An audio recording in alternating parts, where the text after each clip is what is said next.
Dis Marie Galair, Dis Marie Accorda, Dis Marie. Before starting proceedings, I'd just like to introduce Noreen O'Sullivan, the librarian here, who will point out the health and safety features of the auditorium. Thank you.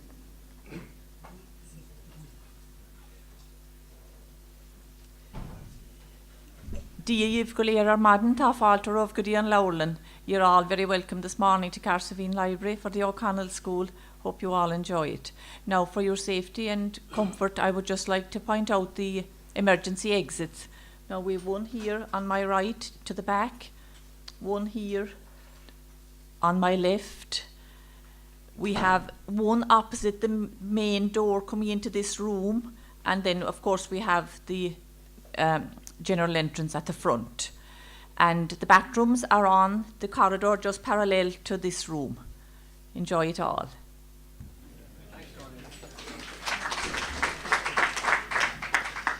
Okay, this Marie of Galair, Falter of Galair and Shaw. Dove Shoe the Vian Shaw and Erig, Curran Falter Harnashro of Galair. Dove Shoe the Ton Shaw Don Hedwer, Curran Falter Erle, August Sullen Gumin Shiv Tahanab, Asen Skull, Inov Agahar Savine, August Amorach, Agahar Ronal. August Godain Gomeg Skull, Ronali Conal Mersais, Quina Buanago in your Valerie and Sablin Shacoin, August Sablinta. Initiation. Currime Falter Leshrim on Aristide, Brendan Griffin TD, Rivard Aspug, Dr. De Bruyne, Rivard Lechtori, August Riv Gachain Eton, so Falter of Galair.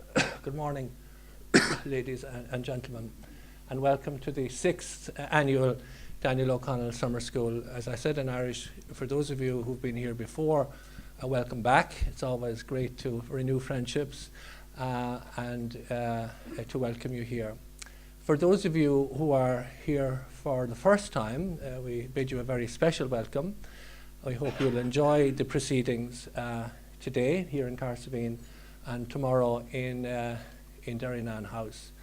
And as I also said in Irish, we hope that you will make this an annual event in your cultural calendars, if I can put it that way, and that you'll be back next year and the years thereafter. So welcome to you all, welcome to the Minister for State, welcome to our Bishop, welcome to the lecturers, and indeed welcome to you all here. Most of you, I think, will know at this stage that the school isn't really organised around a particular theme, but it's very much a celebration of the history and culture and traditions of this part of Ireland. And those of you who know a little bit more about the history of this area will know that certainly in the time of Daniel O'Connell in the 18th century, and indeed for several generations prior to that, this part of Ireland was very much the hub, if I can put it that way, the hub of a wider Celtic, Gaelic, Catholic diaspora. And the reason I say that was I was reading recently an account written by a German prince who visited Derrynane in 1828, and he comes over the mountains from Kenmare into Derrynane, and he describes a very wild place, you know, as if it is the end of the earth. And indeed, I suppose it was a very wild place to him. But of course, what he missed, and what a lot of people miss about this part of Ireland, is that it knew more about what was going on than the people here pretended. It certainly had very close links with the Catholic capitals of Europe, you know, with Madrid, Rome, Paris, Vienna, Brussels. They knew more about what was going on in that part of Europe than anybody in Dublin Castle ever did or ever could. You know, and that was because despite the fact that we were ringed by mountains here, you know, we're not introspective. We've always had a very outward-looking culture, a very outward-looking tradition, and O'Connell himself typifies that. You know, it's quite normal, in fact. I know it sounds rather strange when people say, and he came from this part of Ireland to make this international impact. In a way, it follows. And certainly it was true of O'Connell's uncle, Hunting Cap O'Connell.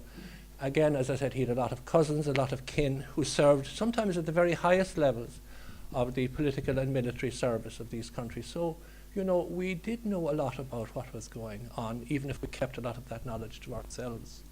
And when we were setting out the program for the year, we not only celebrate, you know, our local history, but we celebrate that wider cosmopolitan international interest which the people here in Kerry have always had for our politics at local and international level. And that's why we will be discussing some of these topics after coffee this morning, and of course Micheál Martin will be addressing them in his interview this afternoon.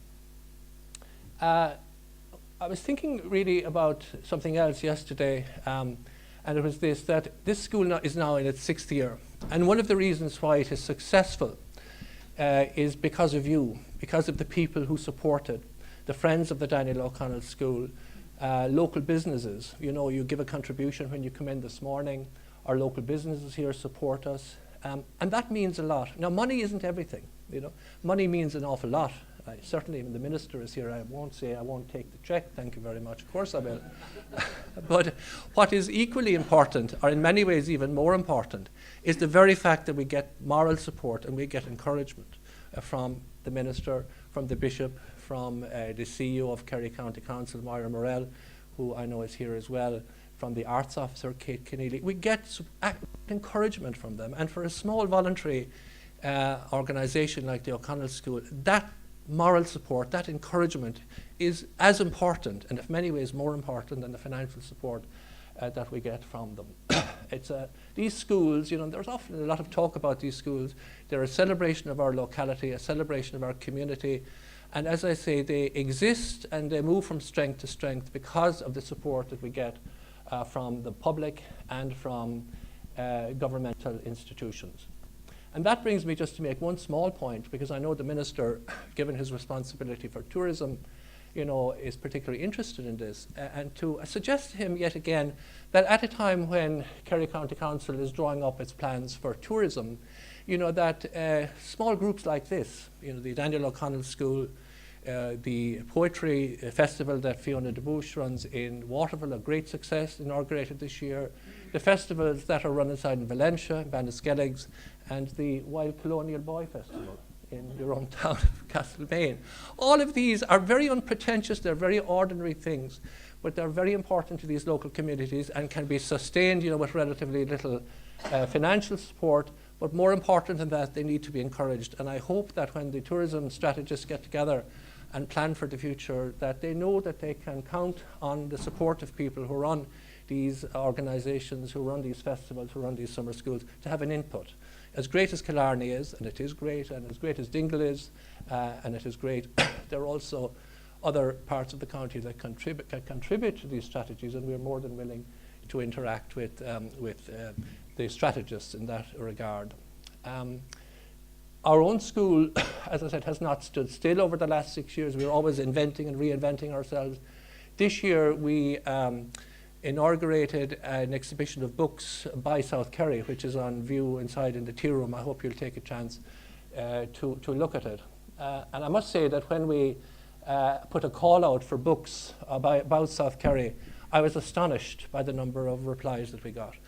But you won't have heard of these writers very often. They're writers that write about their own locality, about their own local GA club, very often write at their considerable expense to themselves, write in local private presses. These people also need to be celebrated. I was astonished, I must say, even given the very modest effort that we put into it this year, by the number of replies that we got back. And as I said, without being pretentious, I can say that it certainly reminded me that, again, there's more to the literary tradition in Kerry than West Kerry, even though my family come from there myself, and indeed, dare I say it, even Listowel, that the literary tradition, the writing tradition, is as vibrant, maybe not as celebrated, but is as vibrant in this part of the country as anywhere else. And again, that's something that the school will encourage in the years ahead. And the other thing we might try and do is internationalise our efforts here. And again, this is something I hope the Minister will be interested in. We've been trying to make connections with the Kerry diaspora, the Kerry Men's Associations in other parts of the world, and we hope to maybe push those forward next year. And we hope there's a subhead in the budget for that. We'll be after you for that, certainly. So we're small, we're unpretentious, you know, we're sure about what we're doing nonetheless. The school, as I said, moves from strength to strength, partly because of the support that you give us. It enables us to plan with certainty and with security, and I really do want to thank you for that. That's really all I have to say, except to add 3 housekeeping points. The first is that there is a slight addendum to the programme, that after Gerard Brockie's talk on the O'Connell Memorial Church and on the history of that church, we will introduce Mike Driscoll to you from ACARD, the Local Development Association here. Some of you might know that ACARD has been engaged in an international competition to identify a sculptor who might sculpt a statue of O'Connell, and it was an international competition. They have come to a conclusion. The sculptor is here with us. I'm not going to steal Mike's thunder by identifying him, but I certainly want to welcome him on behalf of the school. Mike will talk a little bit about that before coffee. He's only going to speak for 5 minutes, so just to add that. The second thing is, and this is a point I suppose that I want to stress for people who are new here, that the library will be closed between 1 and 2:30. So please don't leave any of your bags, coats, whatever behind after you. It will reopen at 2:30 for Micheál Martin's interview, and seating will be on a first come, first served basis. But remember, when you came in this morning, you were given a bookmark, and that is your ticket to get back in. We are not arrogant enough to ask you to pay twice. So if you want to, you can, of course, but this is your pass to get in. So it's not just a bookmark for your book, it actually is your ticket to get back in this afternoon.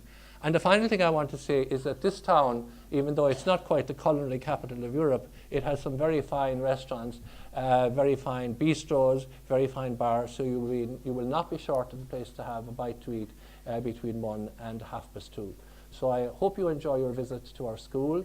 I hope you'll enjoy our visit to our town. I hope that tomorrow you'll enjoy your visit to Derrynane, where we're being hosted by the Office of Public Works. And I should have welcomed Chris O'Neill here, who is the Regional Director of the Office of Public Works, and to thank him for his really great support that he gives us over the years. So with that, I will ask Minister Griffin to say a few words. He's one of our local TDs here, but as you may know, he's also Minister for State for Tourism and Sport. After he has spoken, we will pass directly over to Aisling O'Donoghue, who will chair our first session, and that will take us up to coffee. So now I think I better stop talking, because I can see people in the back looking at me, so I better stop. So can I introduce Brendan Griffin to you to say a few words? Thank you.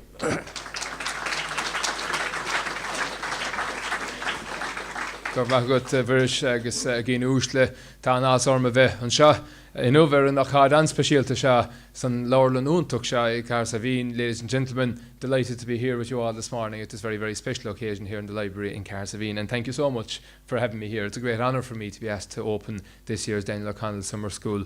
And I was coming in and I was just met Mary at the door, and we were walking in, and I didn't realise that it was 5 years ago since the first one, and that this now is your 6th festival, your 6th summer school, and that 5 years really did go quickly. And they say that a week is a long time in politics. 5 years is an absolute eternity, but it really is great to be here with you again this morning, and it's really encouraging to see the summer school going from strength to strength every year. And I really want to acknowledge Professor Maurice Brick and all of the committee and everybody who's involved in any way in organising this event, because it really is something that you deserve great credit for. And again, as I said previously, I'm really honoured to be asked here to open the event this morning. So I hope you really have a great weekend. I hope everything goes well. I'm sure it's going to be a very, very interesting group of discussions that you're going to have over the next 2 days. And I suppose as Minister for Tourism, it would be remiss of me not to talk about the importance, I suppose, of culture and heritage in terms of our tourism industry as well. And I'm very conscious of the fact that where we are here this morning is a place that benefits hugely from that rich heritage, and particularly because of the heritage that has been left to us by Daniel O'Connell. And it's no coincidence that we recently had a cabinet meeting at Derrynane House, and that place is just so steeped in history. And it's a place that really enriches the Ivra Peninsula, I think, in terms of our tourism offering and what we can give to people from all over the country, but also all over Europe and all over the world as well. And that's the type of figure that O'Connell was, is, and remains an international figure. And it is really important that we would make the most of that. And as Maurice was alluding to earlier, you know, it's really important from a tourism point of view that we would have that type of attraction and that type of a big name, but also as well, that fosters a great sense of pride in the community as well, and it is a really positive thing for local communities to put that forward. And Maurice was talking about the Wild Colonial Boy as well. I can assure you that the plans for the statue are well advanced in Castlemaine for the Wild Colonial Boy, so you'd have to catch up here now with the plans for the statue for the Liberator. But I think actually having a statue of Daniel O'Connell in Carsaveen would be an amazing thing. It really would be fantastic. And as we approach 250 years since his birth, there would be no more fitting way to mark that occasion, I think, than to have that statue in Carsaveen, and it is something that would be a really great attraction, and it would be, I think, a great focal point for the many, many fans of O'Connell that come to this part of the country and of the world every year. On the tourism front, thankfully, I'm able to report quite a positive story overall.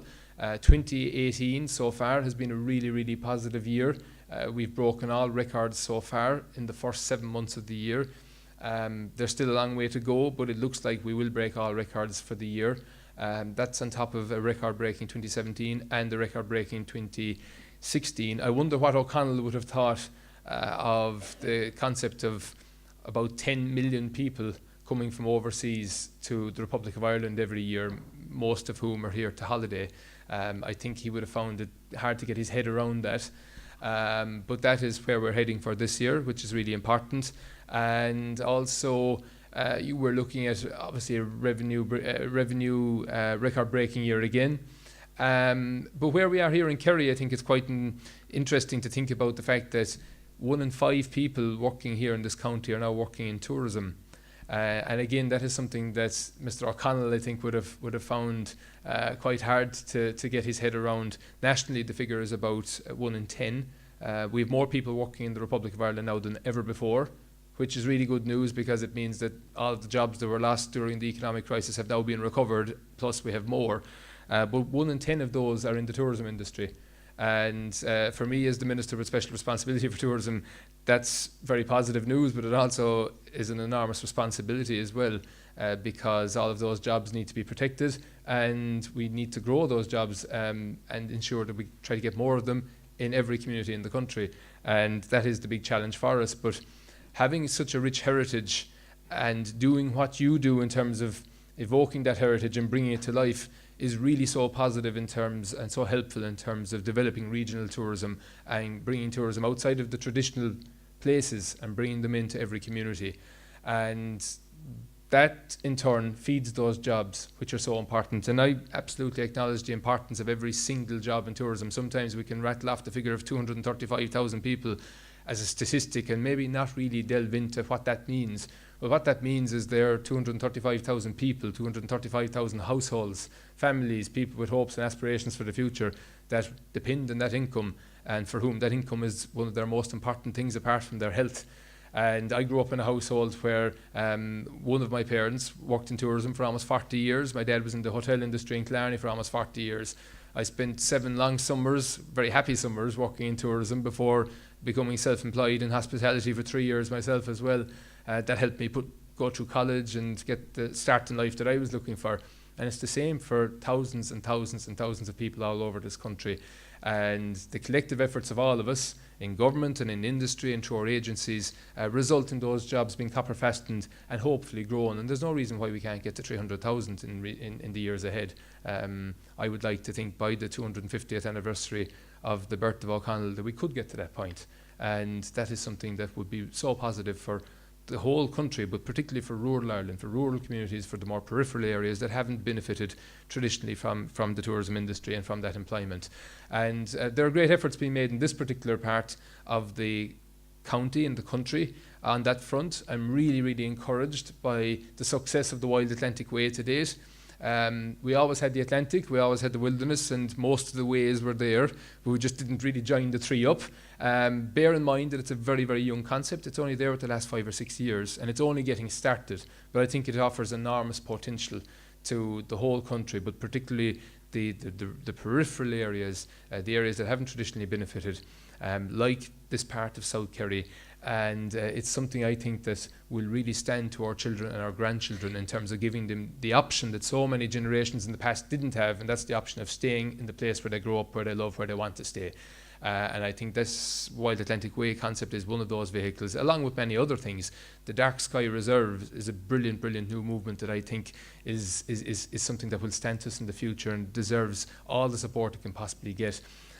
We also, of course, have hopefully the Greenway coming past here. It's funny to think that, since the death of O'Connell in 1847, a magnificent railway came to this part of the country and went again.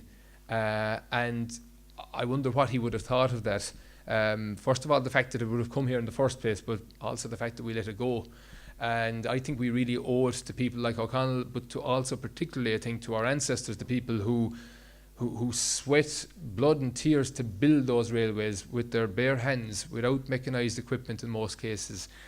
We really owe it to those generations who have gone before us to make the most of that great inherited infrastructure from the past for future generations. And that's something I really, really want to see happening here, to see that old railway developed as a greenway.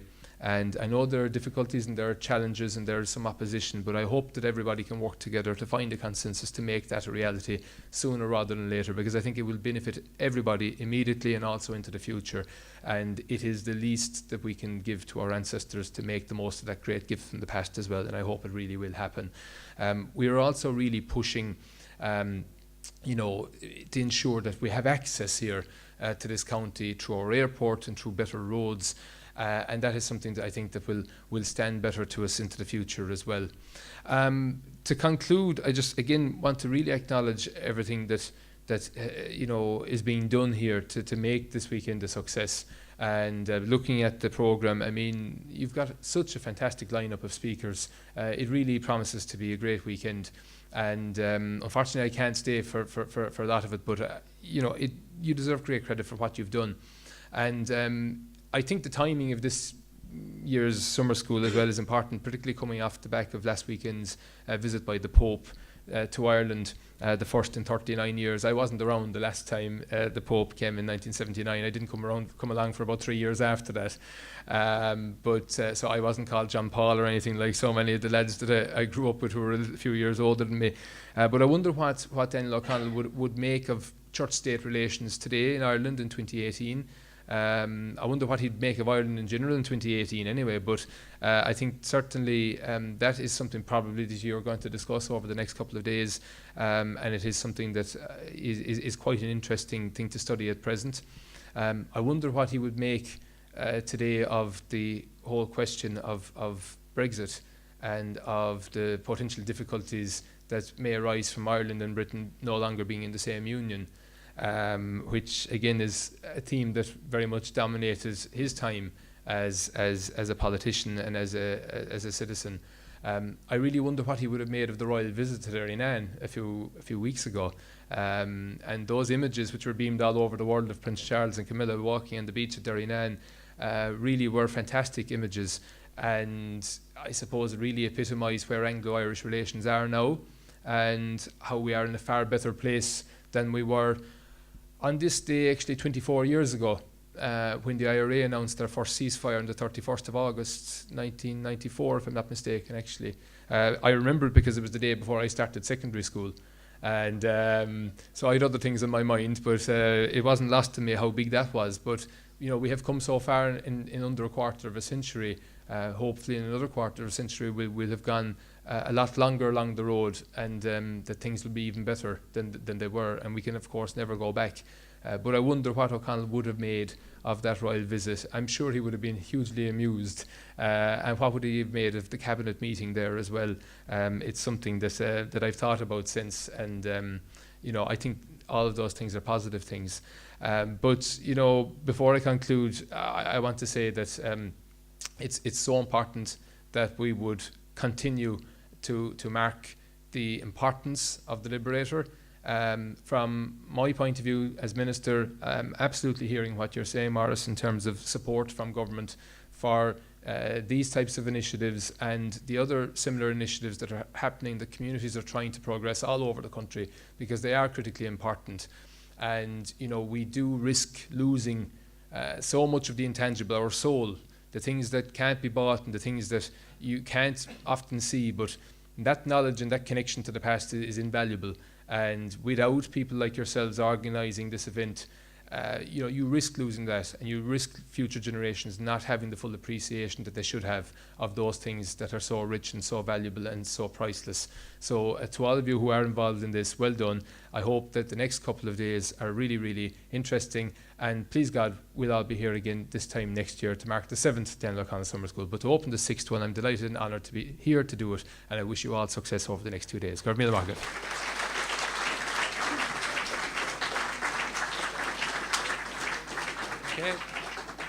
Okay, I'd like to thank the Minister for his opening remarks. As he said, he has other appointments, but he won't be able to stay.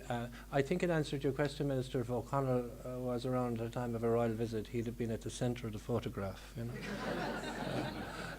So can I introduce Aisling O'Donoghue to you now, who's going to monitor the first session, and she'll introduce Gerard Brockie and Mike Driscoll.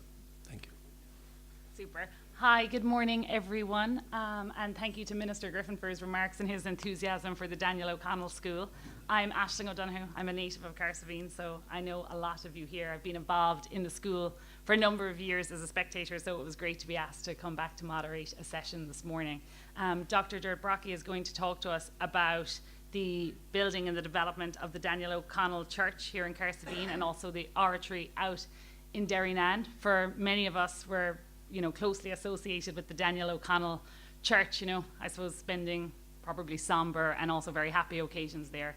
When I was living in the States for a number of years, it's one of the things you look forward to when you come home, which is to go to Christmas Eve Mass, to meet everyone, to be, to have the pleasure of listening to Gavin and Marion and the choir, Gavin, who we'll hear from tomorrow, singing in the church. So it's, great to have a chance just to learn a little bit more about the development of the church and learn more about the rich tapestry that's there. So with that, Dr. Gerard Brockie is going to talk to us. He completed his PhD in UCC, focused on Pope Leo the 12th, I believe, 13th, Pope Leo the 13th, who was the Pope when the church was being developed. And also he'll talk to us about Pope Pius, who was, he's looking at me now as though maybe he won't provide as much context there, but who made a contribution to the oratory out in Derrynane. So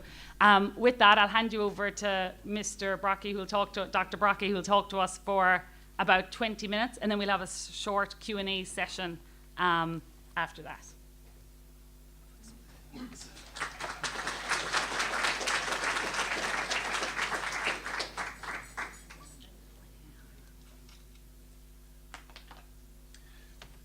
Thank you very much, Aisling.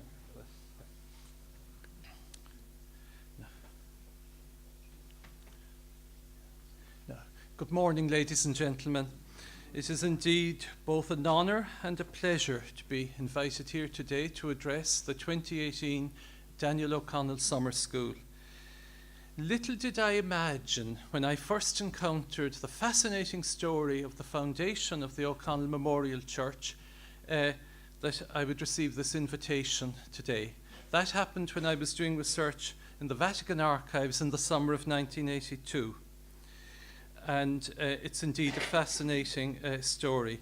Now, I won't be going into all the details of the foundation and the development of the church, because that is to be found in an excellent book by a local author, Mr. Con Costello, to which book I would refer you, and I found that book most helpful. Now, the fame of the O'Connell Memorial Church has spread far and wide, and it's known very often as a church which is dedicated not to the deity, to the Blessed Virgin, or to one of the saints, but we're told that it's called after a layman. But I wonder about that. Oh, it's supposed to be the only church in Ireland, but we have the case of Adam and Eve's in Dublin, and people like these things. It's suitable, say, for a quiz question, name the only church in Ireland called after a lay person. Another example would be, for example, the Diocese of Kilfenora. The question being, who is the Bishop of Kilfenora? The answer, of course, is the Pope is the Bishop of Kilfenora. You may recall that remind you of it last week, that when Pope John Paul II was here, there's a famous photograph of the late Cardinal O'Fee pointing out Kilfenora to the Pope on the map. Now, these are superficial, it's interesting, but I would put it to you here today that the fame and the significance of the O'Connell Memorial Church rests on much firmer foundations than that. How many churches in the world can say that the Pope not only blessed the foundation stone, but donated that foundation stone and also suggested the full name of the church? The church is dedicated to the Holy Cross, and indeed the dedication feast every year is the 14th of September, the Feast of the Exaltation of the Holy Cross. And the O'Connell Memorial Church was actually founded at a time of flux in Ireland. The 1880s were one of the crucial decades of the 19th century, and it was a critical time in the relationship between the papacy, the Irish Church, and the British government. And all sorts of important developments were going ahead, and it was against this background that the O'Connell Memorial Church was founded. Now, before going on to that, I'd just like to consider briefly the oratory, the two oratories in Derrynane, the old oratory which was part of the house, and then the oratory which is here, which still exists, which O'Connell had built. Now, I consider that those oratories actually take us right back to O'Connell's lifetime, and they remind us of the later years of O'Connell's lifetime.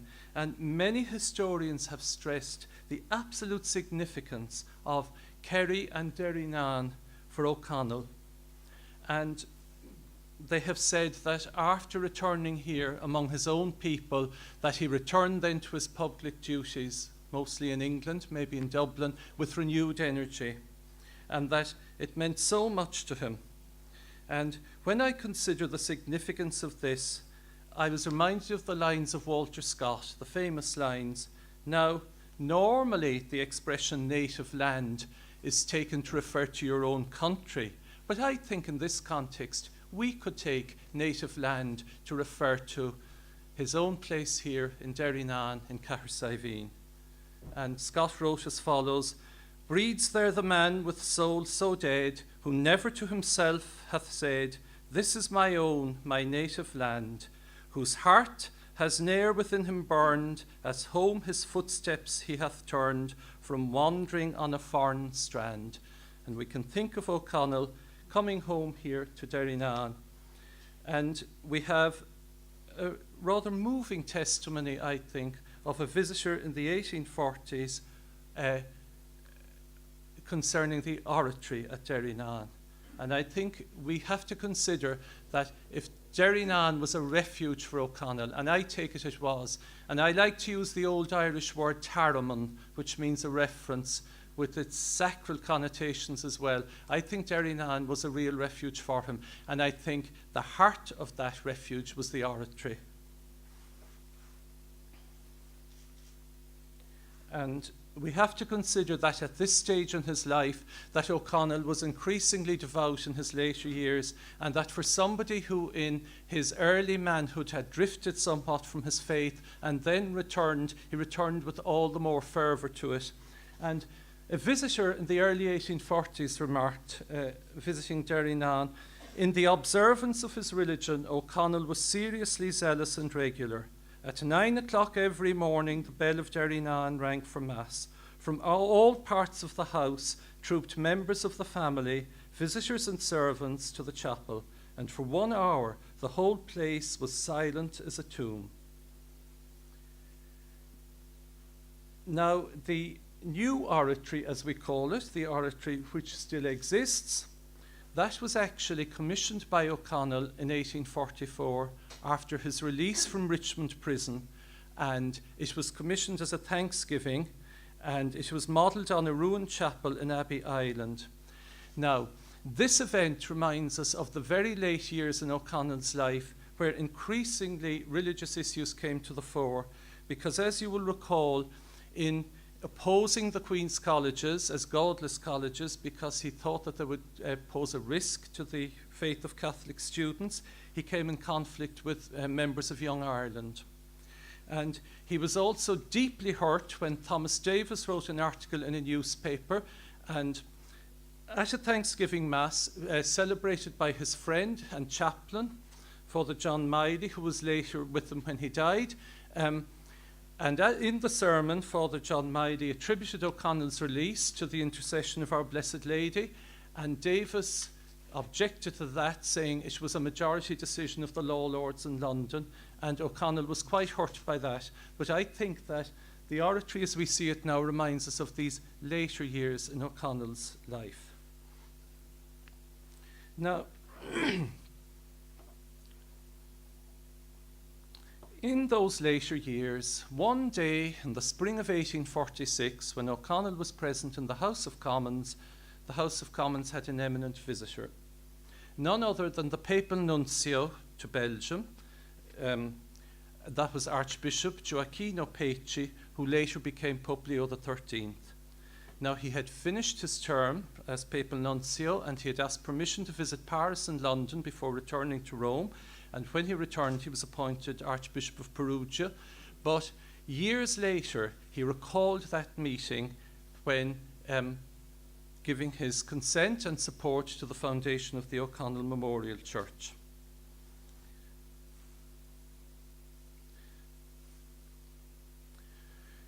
Now,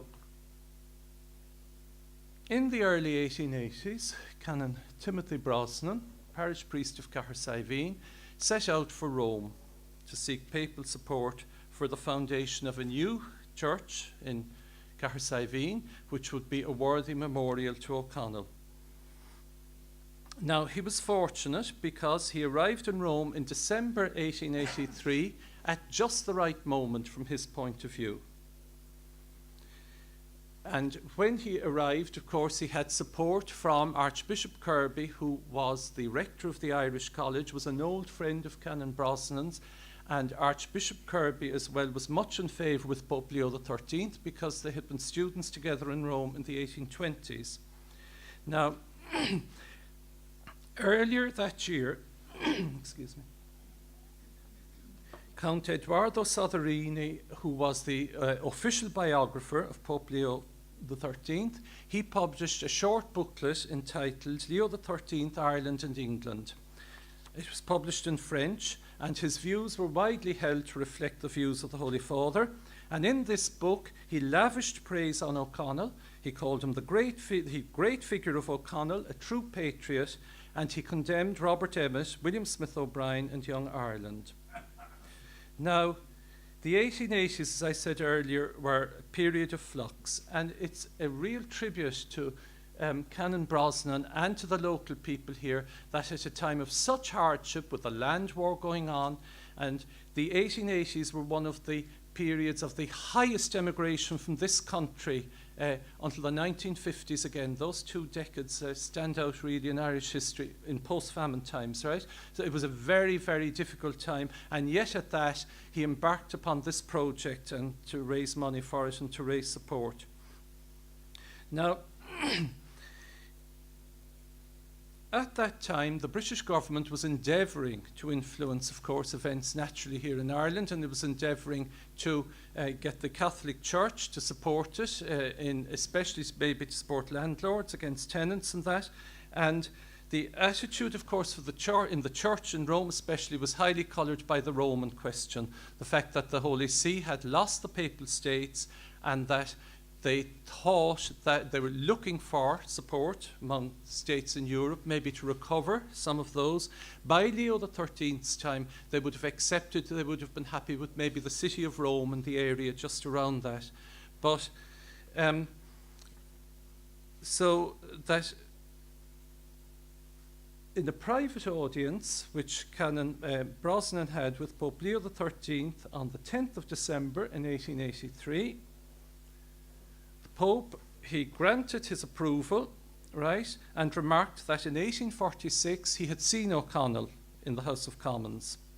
And then, in a letter dated the 1st of January 1884, he gave formal approval to the foundation of the new church.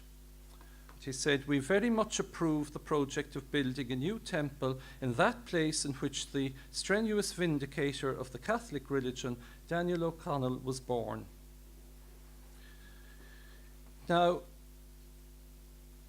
at that time in Rome, there was a struggle going on because the British government had an unofficial representative, and the key figure would have been the Archbishop of Cashel, because Archbishop Croke was a very controversial figure, as you realise at the time, and when the Pope gave permission for this new church and supported it, he suggested that Archbishop Croke lay the foundation stone. And 1883 had been an extremely turbulent year for Archbishop Croke, because in January of that year he had supported William O'Brien in the Mallow by-election, and certain people in Rome objected to that because they said William O'Brien in the newspaper United Ireland was anti-religious, and then on St. Patrick's Day he compounded that by actually calling for the setting up of a Parnell testimonial fund, and as a result he was summoned to Rome, and, and he had a stormy audience with the Pope, and after he had left, a letter came to Ireland from the Pope condemning the Parnell testimonial fund, but I'm sure an awful lot of you can guess the sequel. Subscriptions went way up as a result. Yes, things don't change. Yes, yeah, don't change. Now, at that time, as I said, the unofficial British agent in the Vatican, George Errington, was a Liberal MP. He had been in the Home Rule Party, but he had left shortly after Parnell's election as chairman with a number of others who were more conservative, and he became the unofficial agent of the Vatican. And the British government then at that time were well aware that Pope Leo XIII really desired the restoration of diplomatic relations between Great Britain and the Holy See. Now, these had broken off at the time of the Reformation, and after the papacy had lost the temporal power in 1870, they still continued to receive certain diplomats in the Vatican. And Pope Leo XIII, who had been a former diplomat himself, and he hoped that if Great Britain actually agreed to set up diplomatic relations with the Holy See, that it would help him in resolving the Roman question.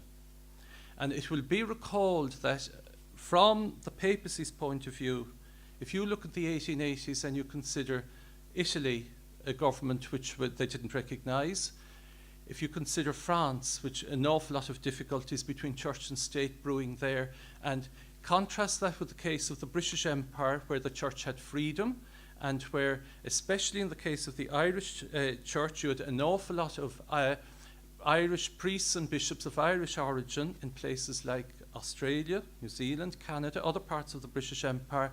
So the Pope was really interested in securing the establishment of diplomatic relations, but of course the British government didn't, because for various reasons, but especially Gladstone, conscious of the support of nonconformists in this, it was felt that he was just playing along, that he never really intended setting them up. But there were initial successes, say, for Errington, and I suppose the most marked was the appointment to the cardinalate of the Archbishop, the extremely conservative Archbishop of Dublin, Dr. Edward McCabe, in 1882. But then as time went on and as Gladstone continued sort of to disavow Errington in Parliament, a reaction set in from the middle of 1883. And this, of course, continued, and it was marked by two crucial appointments in 1884 and 1885.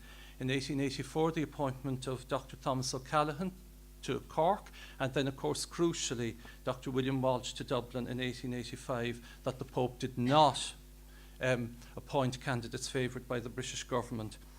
So that the Pope's gesture in asking Archbishop Croke to lay the foundation stone, it was a statement in effect. And when this news emerged, Errington was very upset at this, and he communicated with the Foreign Secretary in London, Earl Granville, and he said that he tried to get the Vatican to change their mind and to substitute the name of Bishop Higgins of Kerry to lay the foundation stone rather than Archbishop Croke, and that he approached Cardinal Jacobini, Secretary of State, Cardinal Simeoni, Cardinal Prefect of Propaganda, in effect the second and third of importance in the Curia, but to no avail. Pope Leo insisted that Archbishop Croke should lay the foundation stone of the church here. And Errington's pique is obvious from a letter that he sent to Granville in London, and he said, Canon Brosnan has had the Pope's words printed and intends to circulate and use them to excite national feeling and so swell the contribution to the church.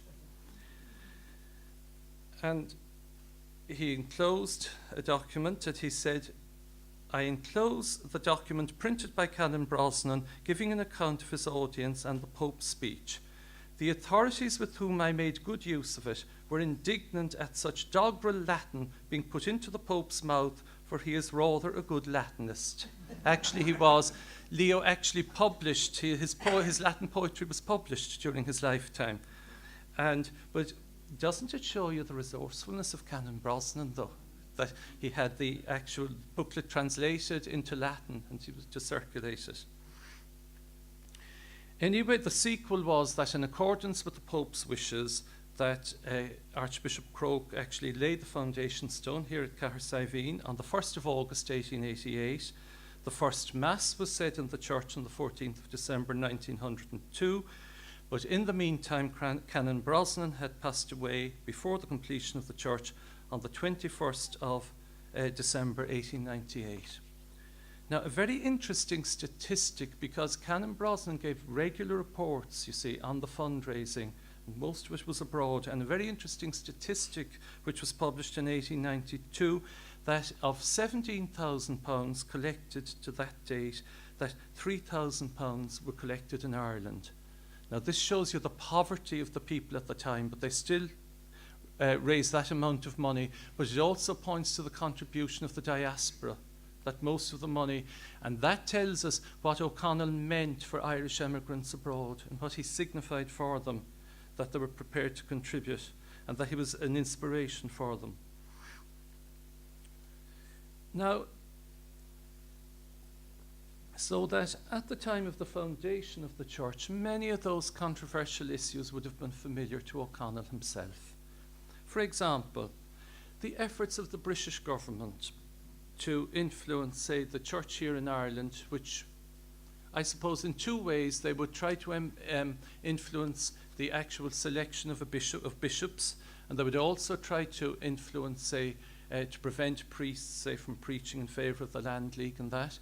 And that recalls O'Connell's steadfast opposition to the veto in the early part of the 19th century, because he felt that if the British government, say, had power, that it influence over the church, that it would be to the detriment, say, of Catholics in Ireland, the Catholic Church in Ireland. And another controversial issue from the 1880s, of course, and unfortunately still with us even after the ceasefires in the north, but now, thank God, in just a very minor way, the issue of violence. And Daniel O'Connell's steadfast opposition to violence, of course, was so important.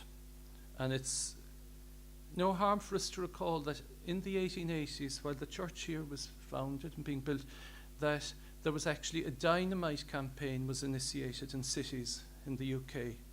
So there may not have been a major rebellion, but violence was still very much an issue. And the great fear, and you see this all the time in letters of ecclesiastics between one another here in Ireland or between ecclesiastics here in Rome, the great fear, of course, and the spectre was 1798. And the fear was that if people here rose in rebellion, that they would be killed in their thousands again. And twice in O'Connell's lifetime, violence was avoided in this country by important decisions. the decision of the British government, Wellington and Peel, in 1829 to concede Catholic emancipation, and then, of course, O'Connell's decision in 1843 to cancel the Clontarf Monster meeting. And these issues, they were still important in the 1880s. And another issue which was crucial, and of course O'Connell was well aware of it as well, was this danger of a gulf between the people and the leadership of the church. Now, it may not have been so apparent to the Pope because he was living through it, but when the papacy lost the temporal power and lost rule over a big part of central Italy, that was a blessing in the end. Little did they realize it, but that was a blessing, because as the temporal power went, their sort of spiritual power increased, and the respect that people all over the world had for them. And we see this in the 1880s, and we see this, for example, in letters. And Archbishop Croke used to make this abundantly clear in letters to Rome. He would say that if the church took the side of landlords against people in Ireland, that they would end up as they had ended up in France and Italy. In other words, with huge numbers alienated from the church. And we can see that this is really in the O'Connell tradition, this type of thinking. So thus we can see that the foundation of the O'Connell Memorial Church took place here against a turbulent background in the 1880s, but people were prepared to contribute to support. And as it progressed, it amply justified its auspicious inauguration in the Eternal City. It was a fitting memorial to one of the most eminent Catholics and the most distinguished of Irishmen. And gathered here in the spot most dear to the heart of O'Connell, I'm reminded, when you think of the importance of place for us all, I'm reminded of a comment of Dr. Samuel Johnson on his visit to the island of Iona. And Dr. Johnson wrote, "That man is little to be envied whose patriotism would not gain force upon the plain of Marathon, or whose piety would not grow warmer among the ruins of Iona."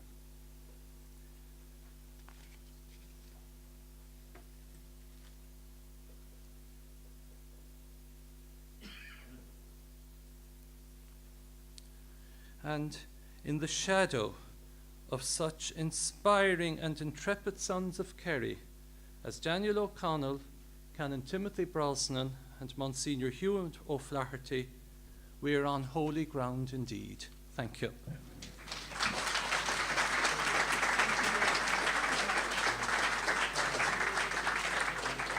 Sit down.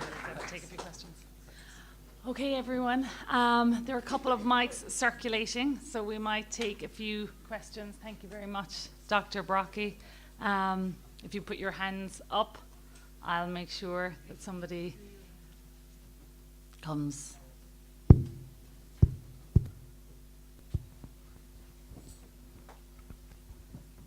Or wait. Does anyone? Marsh? I can see you at the back. Okay. Well, we can. Yeah.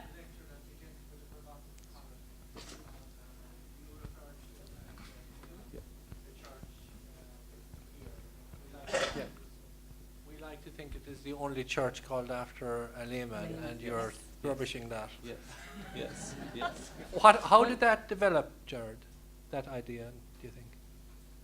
Well, it was originally, both forms were used, that it was the O'Connell Memorial Church of the Holy Cross.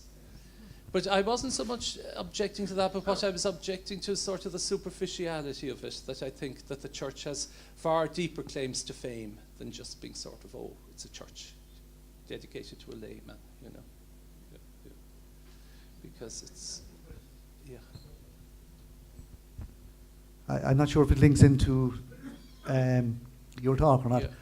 but the general story that goes around is that Canon Brosnan was initially refused permission by the local bishop and by Archbishop Croke before he went to Rome. Yeah, there is that, but I think that there are no documents in the archives, I think, existing, you know, still. Yeah, because support. I find it hard to kind of understand how he would have being able to leave the parish and go to Rome without having some form of permission. I would agree with you. Yeah. Absolutely, absolutely. Yeah. And just one thing for the people in the hall who may or may not know it.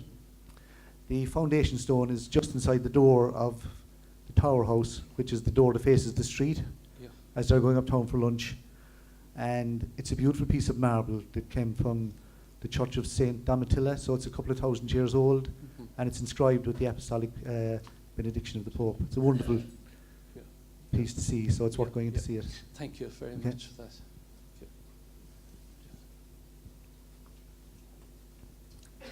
Have we any more questions? No, so with that, thank you very much, Dr. Brocky, for that insightful talk. I'll hand you over. Thank you. And thank you for making the journey. I'll hand you all over now to Mike O'Driscoll from ACARD, who's going to introduce the sculptor for the Daniel O'Connell statue. Yeah, thanks, Aisling. I don't have a presentation, actually. This is just a quick 5-minute talk on the O'Connell proposed monument. As pointed out by Professor Brick, it's an addendum to the printed programme. I met Professor Brick a number of weeks ago on an evening, and we had just finalised the chosen commission, our artist, for the proposed O'Connell monument. And we felt it was a good idea to give some maybe 5-minute airtime to introduce the award or the winning sculpture during this O'Connell School. So thanks for providing this time, Murish. Just basically, ACARD is a local community development organisation that was founded back in the 80s.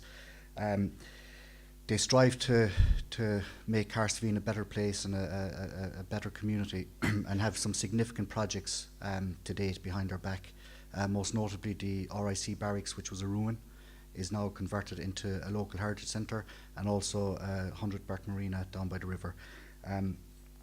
It was bandied about at several meetings over the years that Carsveen, the birthplace of O'Connell, didn't have an appropriate statue or monument to O'Connell, which we found rather odd, given it's his birthplace.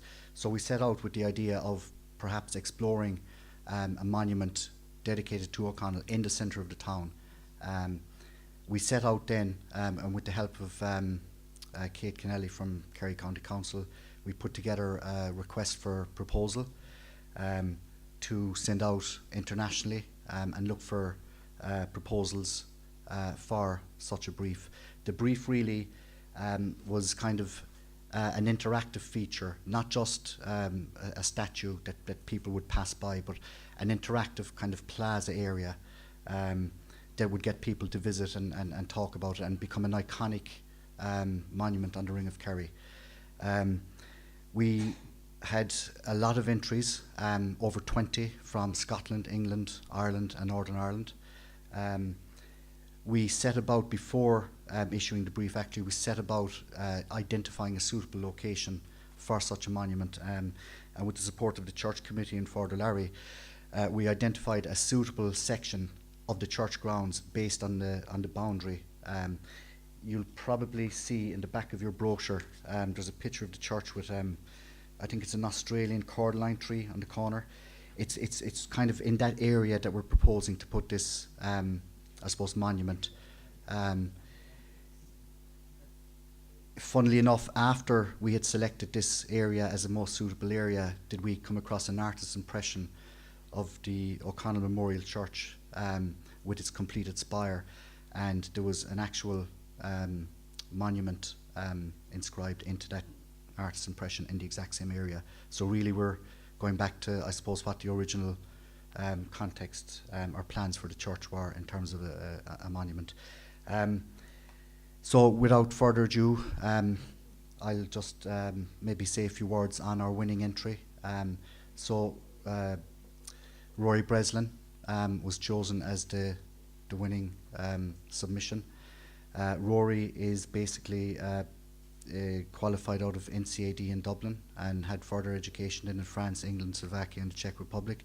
He's got over 30 public works around Ireland, some solo works abroad. Most notably, his recent works include the Brian Boru sculpture in Armagh Cathedral and a John McCormack sculpture in his hometown of Athlone. So Rory kindly decided to come down and spend time today at the O'Connell School. At coffee break inside in the room here, we have the maquette of the proposed monument, plus a display of background into the context and, I suppose, the proposal itself. Both myself and Rory will be inside at the section of the display, and we will take any questions if people want to come up and inquire about the proposed monument throughout the coffee break. So without further ado, I guess I'll leave you go for coffee.